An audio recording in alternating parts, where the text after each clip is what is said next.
Le flash sur RCF en Bourgogne, Hugo Sastre. Bonjour à tous. François Bayrou renonce à se présenter aux élections présidentielles. Il a en revanche proposé une alliance à Emmanuel Macron, une alliance rapidement acceptée. Le candidat d'En Marche a salué un geste qu'il définit comme étant courageux. Si les élections présidentielles approchent, c'est aussi le cas des législatives. Le site internet nosdéputés.fr dresse donc un bilan des députés les plus assidus. En Bourgogne, sur les 12 derniers mois, ce serait la députée de Saône-et-Loire Cécile Untermeyer qui arriverait en tête avec 40 semaines de présence. À la deuxième place, ce serait le député de Lyon, Guillaume Larrivé, avec 37 semaines de présence.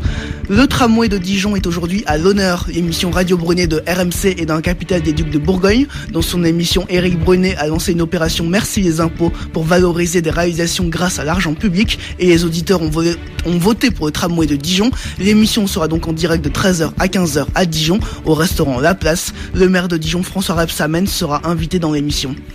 Le secrétaire d'État américain Rex Tillerson est au Mexique pour une visite de 2 jours. Il doit rencontrer le président mexicain Enrique Peña Nieto. Mexique et États-Unis sont dans une crise diplomatique depuis la signature par Donald Trump d'un décret autorisant la construction d'un mur entre les deux pays. Un mur censé protéger les États-Unis de l'immigration clandestine.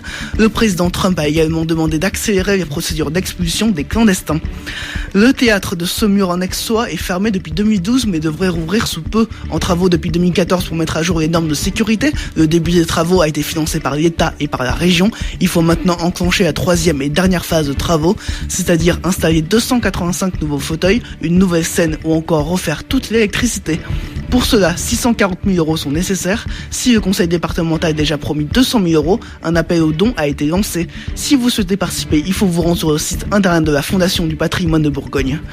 François Hollande participait hier pour la dernière fois en tant que chef de l'État au dîner du conseil représentatif des institutions juives de France. Pour cela, François Hollande a affirmé être sûr que la France ne succombera pas à l'extrémisme.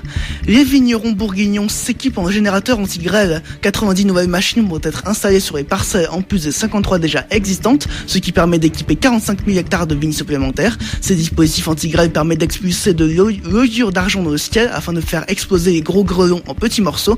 La Confédération des appellations et vignerons de Bourgogne recherche ainsi 180 personnes pour s'occuper de ces dispositifs, uniquement pour l'allumer. Une courte formation sera ainsi proposée. L'objectif est d'avoir 3 bénévoles par appareil afin qu'il puisse y avoir un relais. La NASA a dévoilé hier la découverte de 7 exoplanètes de la taille de la Terre. 3 d'entre elles pourraient abriter des océans d'eau liquide et donc de la vie.